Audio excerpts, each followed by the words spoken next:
All right, I guess I'm gonna try to catch up on this Apple event. Let me watch 9 to 5s. Well, everyone, Apple's awe-dropping event has come and gone, and while we did expect a bunch of the stuff that was announced and released, there's a couple things that Apple surprised us with. So without further ado, let's recap this thing and talk all things Apple event.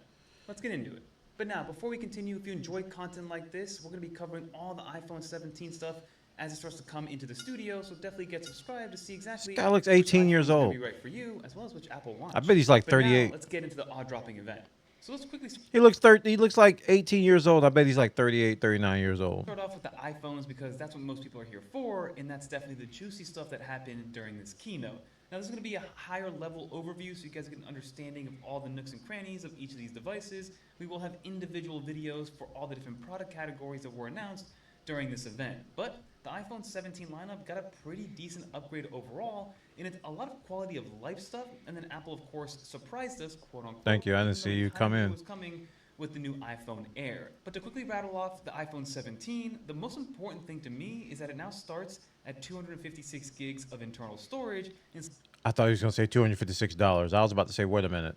Why isn't that a headline? instead of 128, and it remains at that $799 price point. So that's always great from a value play.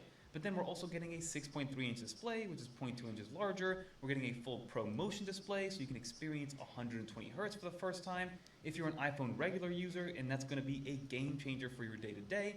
And it's an LTPO display, meaning it'll go all the way down to 1 hertz, giving you an always-on display, which is something that's been missing from the regular iPhone series ever since. I've never heard the singular of hertz. He said 1 hertz.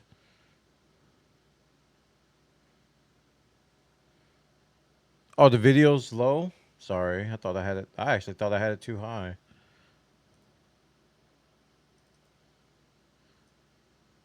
Sorry. Beginning when ProMotion was originally announced on the iPhone. And then internally, we're going to get the A19 chip, and this is going to be the only iPhone with the A19. The other ones will have the A19 Pro, but it's still going to be plenty fast, plenty quick, and will be able to handle everything that you're pretty much going to throw at it to a certain extent. You know, you're getting a 6-core CPU, 5-core GPU, you're getting a 16-core neural engine. It's 20% faster overall than the iPhone 16, and if you are upgrading from an iPhone 13 or 14, which most people will, it'll be almost 2x as fast, especially if you are coming from the iPhone 13, which is going to be a substantial upgrade for those people. The iPhone 17 isn't for those people upgrading year to year, but for those people that are upgrading every 3, 4, 5 years. It has a 48 megapixel shooter on the rear and a 12 megapixel 2x telephoto as well. And then the big piece right here is going to be the new center stage camera, the new selfie camera, which we found out was 18 megapixels after the fact. But it's basically a selfie camera, which a much wider field of view overall. They explained it as being able to take not only portrait photos, but also landscape photos without having to change your phone horizontally if you are trying to get more people in the shot, which I think is great, making it a lot easier to take these selfies moving forward. And then Apple introduced the iPhone Air. Now, they didn't call it the 17 Air, which makes me think that the iPhone Air is going to be more similar to the SE.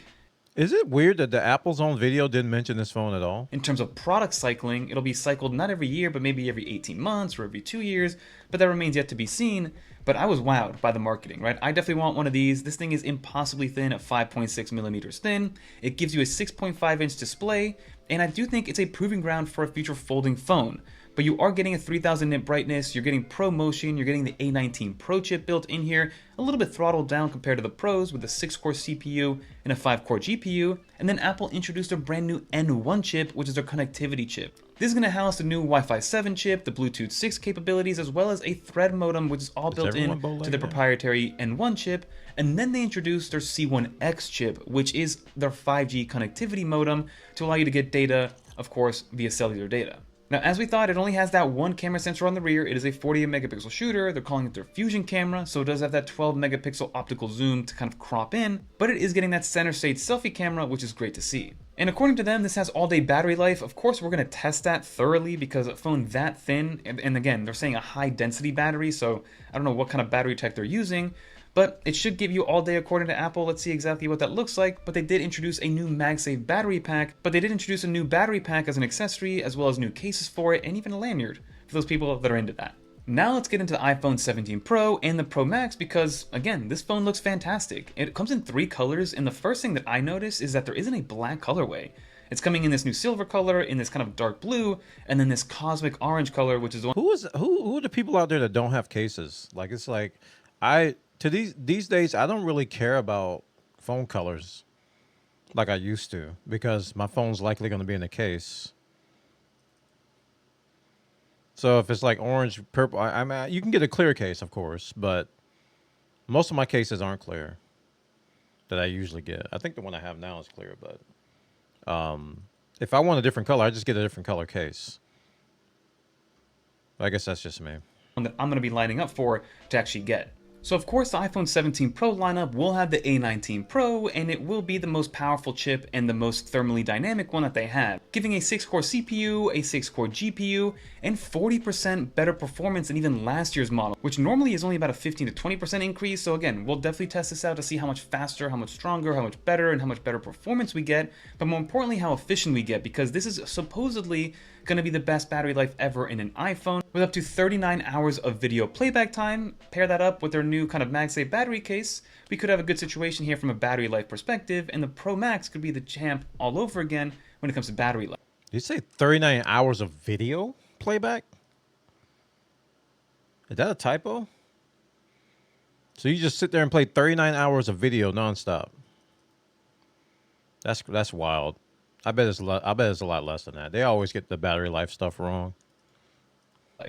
And then they spent a lot of time talking about the cameras. So that's why independent tests are so important with this, because people are going to find it's not 39. It's probably going to be like, it's probably going to be a lot. Probably going to be like 30, which I think is still a lot. I don't think it's going to be 39 though.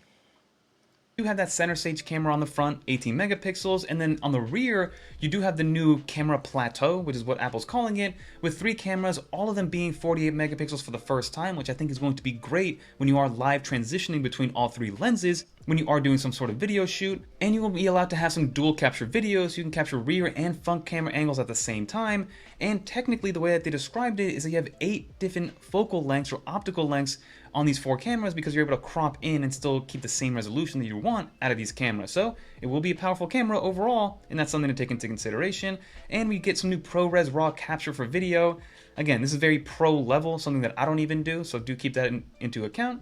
But overall, it's a great update for the Pro and Pro Max. Now, from a pricing standpoint, to go back, iPhone 17 is $799, iPhone Air is $999, and then the Pro and Pro Max are going to be $1099 and $1199 respectively. Again, all of them starting at 256 gigs of internal storage.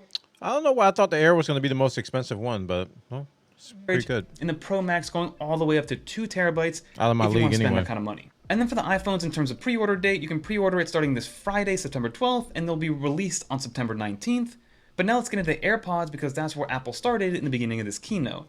The AirPods Pro are my most used Apple product probably of all time. I use them everywhere I go at all times. And this new Pro 3 version is going to have 4 times better ANC compared to the original Pros. They spent some time talking about the active translation and AI, and I do think that's where Apple Intelligence is going to shine the most, and it's going to be the most impressive and the most magical when it comes to Apple Intelligence. They changed the contour of the actual design for the AirPods so they fit a little bit better. We have 5 new foam tips instead of silicone tips, which should be interesting to see. And they added a heart rate monitor and heart rate sensor into the earpods. Again, what that means is now you can do some Active Fitness Plus stuff without needing to actually use an Apple Watch, which is great. So you are able to take advantage of some of those services even if you don't have an Apple Watch for the first time. And we get longer battery life, 8 hours of battery life with ANC turned on, 10 hours of battery life with active transparency mode turned on, and then of course you get the battery case, and we probably get even more battery life when you are just listening to them normally. And for the AirPods Pro 3, they're available to pre-order today, like I mentioned, and they are $249, so they did keep the same price point. Expensive. But the AirPods Earbuds, Pro 2 man, might be a lot cheaper now through Amazon, so I'll leave a link down below if you guys want to check that one out too. And then Apple introduced 3 brand new Apple Watches. The first one was the Apple Watch 11. Not much changed here, although form factor wise, it's looking a little bit flatter on the design standpoint, making it feel and look a little bit more like the Apple Watch Ultra. It is even thinner than it was last year, not by much, but it is a little bit thinner. And it does bring 5G for the first time, which is great to see. It does bring a new sensor for hypertension. Again, hypertension is when you have a high blood pressure, but it's only a warning or an alert. You're not going to be able to just sit there and take your blood pressure measurements like normal. You need an actual device for that, but they will warn you based on whatever algorithms they're using if you do have some hypertension alerts. And that's going to go... That doesn't make sense. How can they give you a hypertension alert if they can't take your blood pressure? That's a red flag. to both this watch as well as the Ultra 3. There's a new sleep tracking score, which is great, which is something that I've always wanted from the sleep tracking of the Apple Watches. So now you have some sort of tangible number to go off of to try to improve, as opposed to just a couple of bar graphs that we had before. And you have improved battery life, giving us 24 hours compared to last year's 18 hours. And then you have the brand new Apple Watch SE 3. So this one has the S10 chip built into it. You do finally get an always-on display here. You do have the ability to get a sleep apnea and sleep score, just like the new Apple Watch Series 11. And you get faster charge times overall when it comes to the SE 3. The SE 3 will start at $249. The Apple Watch Series 11 will start at $300. That's a good point about everybody just using the phone for camera and apps now. Because not only that, it's like the market. Remember digital cameras? How many people like in here owned a digital camera? I own like several, right? Digital cameras were like the step up from like disposable and film cameras. It was really easy to take photos and then use a USB stick or USB or SD card or something like that to get the photos off. And some fancy schmancy ones had wireless transfer. Pretty much most people who had digital cameras in the past have just used their cameras for phones because the camera phones now are so good. They're so good. They're better than most digital cameras now. And the only thing that's really better is like a DSLR or something like that, or a super duper high quality specialized like a RED camera or something like that, video camera. But most people use their phones now. But there was a time when everybody used like digital cameras, man. It was all types of cameras. It was a big market. $99. And then finally, we have a true update to the Apple Watch Ultra 3. The first thing that I'm going to mention here is that we have 5G connectivity and satellite connectivity for the first time on an Apple Watch Ultra, which hopefully will help with my runs when I take only my Apple Watch Ultra with me. So definitely stay tuned for that. And then you have a larger display. They didn't tell us how much larger. Right now, the regular Apple Watch Ultra is 49 millimeters, so this one could be to 51 millimeters. Let's see exactly how much bigger it is and how much of a difference that makes. But the chassis and the form factor will remain the same. The bezels are the ones that got thinner. They brought over LTPO3 from a refresh rate standpoint, so we can finally see the seconds ticking on the actual watch because it can refresh to 1 hertz per second, which is great. And the signal strength has doubled with that 5G and satellite connectivity, allowing us to reach satellites 800 miles in the air, at least that's what they told us. And we are also improving the battery life from 36 hours to 42 hours. They didn't mention anything about a low power mode this time around, but we'll see exactly what that looks like moving forward. And this one's going to be $799 as well, coming in both black and natural titanium. And I've never owned a smartwatch. That's a tech jump that I never got on board with. Because when they came out and they were huge, I was already like on the way out of like getting like all the digital gadgets that came out. I was like deep into my marriage.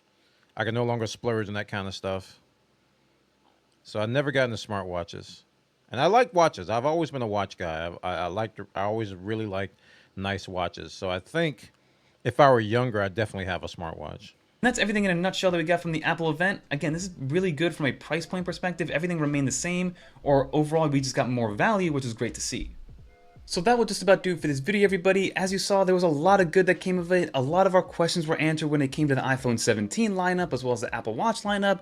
We got some surprises in there that were sprinkled in, which I'm very excited about. So definitely get subscribed because we got a lot of content coming, both on the hardware side, but then also the new RC was released today, as well as a public release releasing next week when it comes to iOS 26 and of course iPadOS 26. So there's a lot to learn for everybody to get involved. But that'll do it, everybody. Leave a comment down below of what your favorite part of this Apple event was, as well as a dolphin, so I know they made it to the end. And if you guys want to watch more videos like this, definitely check out one of these videos right here. Until all right, I'll link the video in the show description and in chat.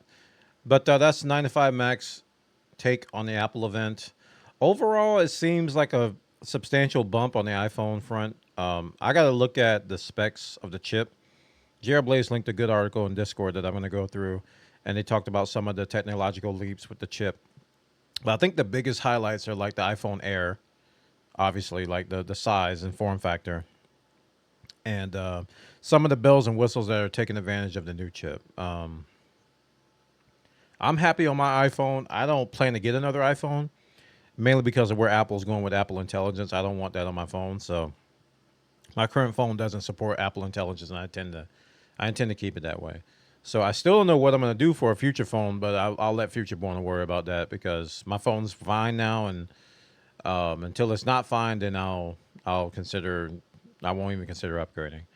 Um, I think my wife and I are our iPhones will be paid off in a couple of months, so that's gonna save us a lot of money on our monthly bills. So I don't want to re up that if I can help it. Because we need to save money now more than ever. Uh, I was looking at some open source stuff out there and some like secure phones, and because I don't want Android either. I was looking for like something else. But you know, until that day comes, we'll just have to deal with it when it comes. But yeah, new toys from Apple: watch, phone, and AirPods. I mean, AirPods 3. Uh, as far as AirPods are concerned, I just want IEMs. I want headphones that go over the ear because those headphones that they go inside your ear. I tried for years to like those. One of two things happens: they hurt or they fall out. And I don't know the people who can use AirPods and earbuds. A part of me for a while envied them because I was like, I can't use them no matter what I do. I'd like to, but now I've just given up. I'm like, I want IEMs. I want over the ear headphones and maybe one of those neck ones you can put around your neck or something like that. Because I guess I'm at the age right now where I just can't take it. I just can't take it. Oh man, but I definitely don't want Apple Intelligence. I don't want that on my phone. They're incorporating it into everything, and I don't want it. It's a choice. I'm not a conspiracy theorist or anything like that. I'm just a realist, and I just don't want that. Same reason I don't have like smart devices in my house. We don't have like Siri or Alexa or anything like that. No smart devices. I just don't like listening devices in my house. No, I don't have anything to hide, but I don't want people listening to everything I do. It's a difference. Yeah. All right.